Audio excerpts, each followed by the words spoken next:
या देवी सर्वभूतेषु शक्तिरूपेण संस्थिता नमस्तस्यै नमस्तस्यै नमस्तस्यै नमो नमः।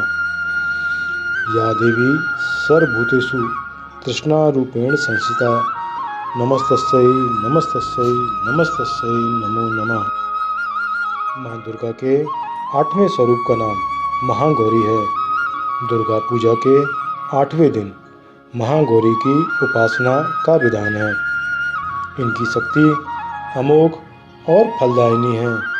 इनकी उपासना से भक्तों के सभी कलश धुल जाते हैं। जय माता दी।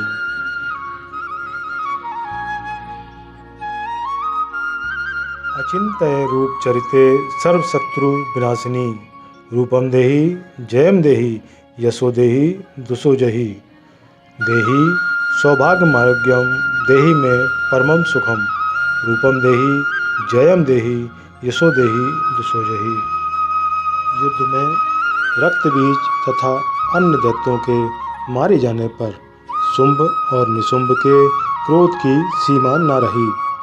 अपनी विशाल सेना का इस प्रकार संहार होता देख निशुंभ अमरस में भरकर देवी की ओर दौड़ा।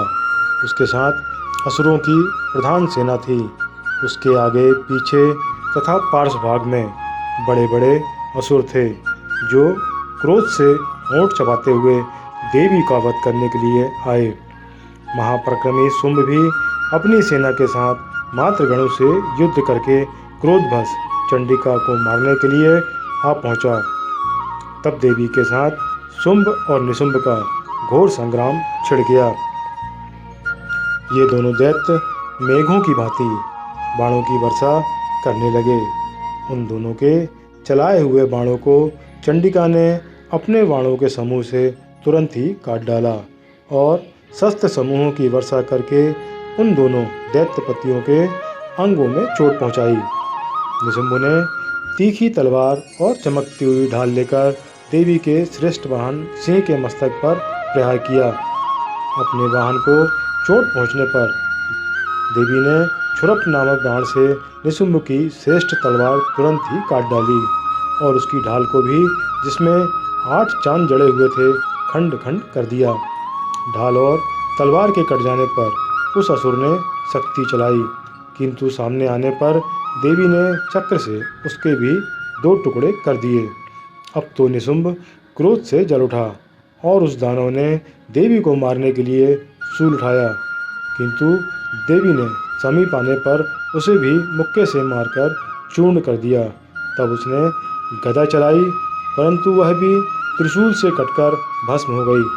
तदनंतर निशुंभ को फरसा हाथ में लेकर आते देख देवी ने बाण समूह से घायल कर उसे पृथ्वी पर सुला दिया। अपने भाई निशुंभ के धराशायी हो जाने पर शुंभ को बड़ा क्रोध हुआ और शुंभ अंबिका का वध करने के लिए आगे बढ़ा।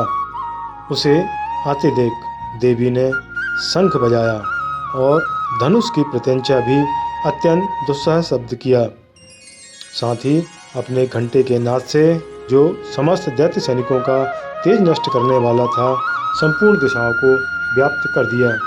तदंतर सिंह ने भी अपनी दहाड़ से, जिसे सुनकर बड़े बड़े गजराजों का महान मद दूर हो जाता था, आकाश, पृथ्वी और 10 दिशाओं को गुंजा दिया। फिर काली ने आकाश में उछलकर अपने दोनों हाथों से पृथ्वी पर आघात किया। उससे ऐसा भयंकर शब्द हुआ जिससे पहले के सभी शब्द शांत हो गए। तत्पश्चात शिवदूती ने दैत्यों के लिए अमंगलजनक अट्टहास किया। इन शब्दों को सुनकर समस्त असुर थर्रा उठे, किंतु शुंभ को बड़ा क्रोध हुआ। उस समय देवी ने जब शुंभ को लक्ष्य करके कहा, अरे दुरात्मा, खड़ा रह, खड़ा रह, तब आकाश में खड़े हुए देवता बोल उठे, जय हो, जय हो। शुंभ ने वहां आकर ज्वालाओं से युक्त अत्यंत भयानक शक्ति चलाई। अग्निमय पर्वत के समान आती हुई शक्ति को देवी ने बड़े भारी लुके से दूर हटा दिया। उस समय शुंभ के सेनाथ से तीनों लोग गूंज उठे। उसकी प्रतिध्वनि से वज्रपात के समान भयानक शब्द हुआ, जिससे शुंभ के चलाए हुए बाणों को देवी ने और देवी के चलाए हुए बाणों को शुंभ ने अपने भयंकर बाणों द्वारा सैकड़ों हजारों टुकड़े कर दिए। तब क्रोध में भरी हुई चंडिका ने शुंभ को शूल से मारा। उसके आघात से वह मूर्छित होकर पृथ्वी पर गिर पड़ा।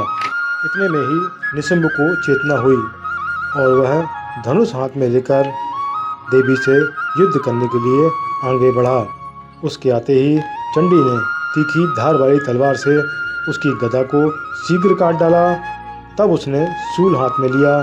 देवताओं को पीड़ा देने वाले निशुंभ को शूल हाथ में लिए आते देख चंडिका ने वेग से चलाए हुए अपने शूल से उसकी छाती छेद डाली।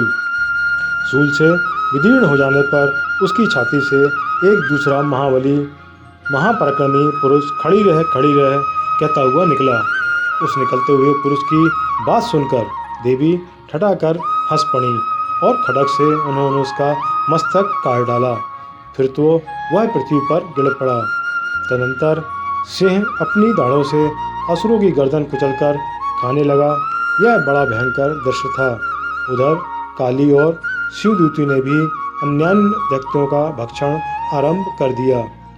कौमारी की शक्ति से विदीर्ण होकर कितने ही महादैत्य नष्ट हो गए। ब्रह्माणी के मंत्रपूत जल से निस्तेज होकर कितने ही भाग खड़े हुए। कितने ही दैत्य माहेश्वरी के त्रिशूल से छिन्न भिन्न होकर धाराशायी हो गए।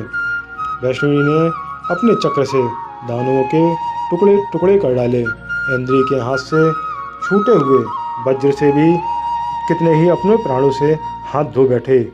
कुछ असुर नष्ट हो गए तो कुछ उस महायुद्ध से भाग गए और कितने ही काली शिवदूती और सिंह के ग्रास बन गए। जय माता दी।